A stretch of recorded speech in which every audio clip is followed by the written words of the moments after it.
Israel Adesanya is the biggest hypocrite in the DDP Izzy beef.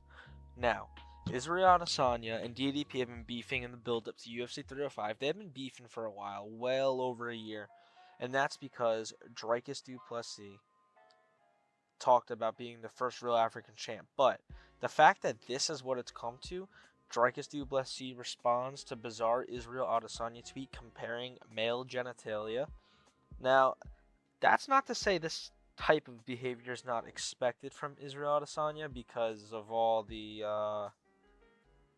stuff that came out in this build-up with Strickland about the dog and his painted nails and all that type of stuff. He's a little out there, a little zesty, a little fruity.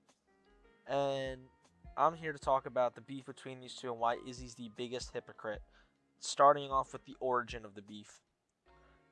It's because back in October of 2020, so we're coming up on 4 years ago, DDP said, quote unquote, "I want to be the first real African champ, trained, born, bred in Africa."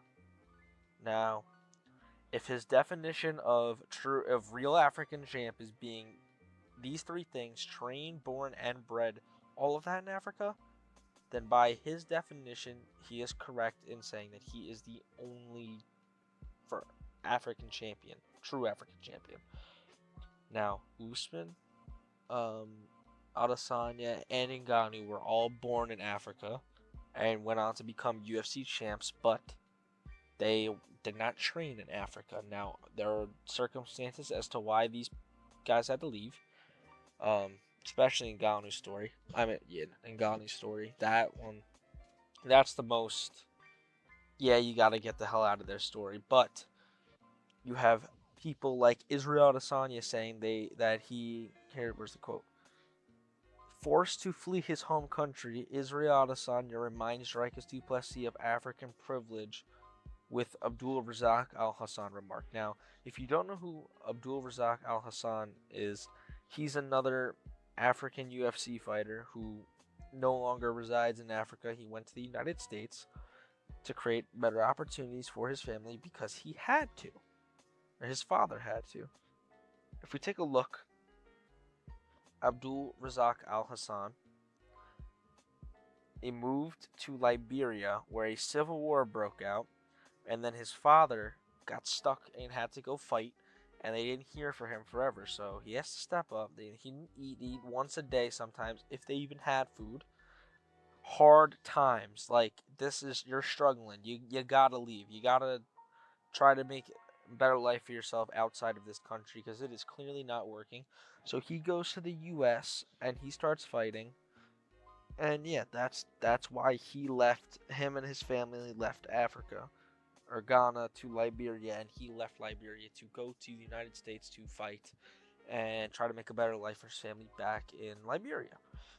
Then, so if you come here, Abdul Razak Al Hassan is mad at DDP and he's siding with Izzy because he's calling DDP a bitch and asshole for the comments because he was disconnected from how Africans live and the lack of opportunity in their country.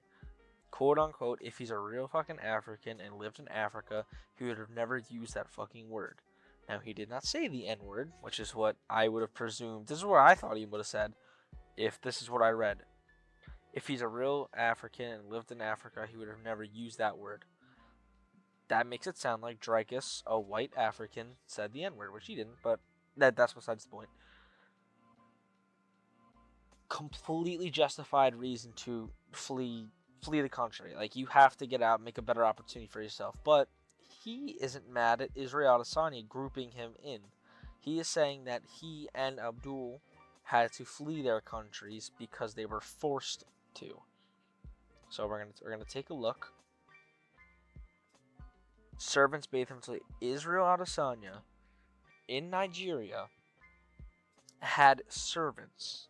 They would cook for him. They bathed him until he was 8 years of age. That doesn't sound like somebody who's financially struggling in Nigeria. And unlike Leon Edwards' dad, who passed away, and he was like a gangster. Israel Adesanya, I've seen nothing about anybody in his family being related to gangs nothing like that. So his family was well off in Nigeria, living their best life with servants, and I believe his father was an accountant or like some sort of financial job. I can't remember exactly, but he had a good enough job, stable job to have servants in Nigeria, bathing him until he was 8. Until he was 8. Getting bathed until you're 8 by servants, which is insane. So, you gotta ask, well, if he's saying he had to flee Nigeria, why did he flee Nigeria? Well, the reason he quote unquote fled Nigeria, was because his parents wanted him to have a better opportunity at school. Completely justified, leaving a country to give your children a better opportunity at life and success.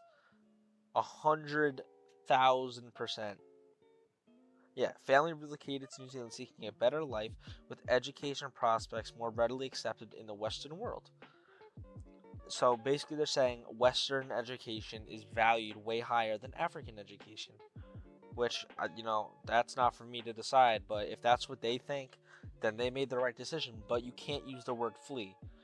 Fleeing a country is when you're forced out, or times are so bad that you must leave. Israel Adesanya's family had servants in Nigeria. They were not forced to flee the country. They willingly got up and relocated so they can have a better life for their children. I don't know why he doesn't just say that. Like, how his parents, because that's more of a test. His parents worked hard and they realized they can provide a better opportunity for their children by moving to the Western world, to New Zealand, and instead of saying they had to flee like they were chased out of the country. What the hell? I guess I clicked the link. But it's him saying that he was forced out of the country is just completely false, because he wasn't. The family willingly got up and left.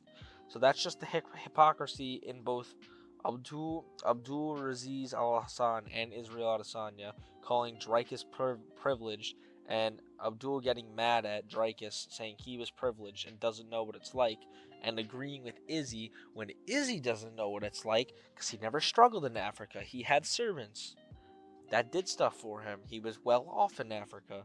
The only person here who struggled in Africa and had to leave and flee is Abdul Razak Al Hassan, who should be mad again at Izzy instead of Dreykus. I mean, he can be mad at Dreykus if he wants, but then if he's mad at Dreykus, he's got to be mad at Izzy.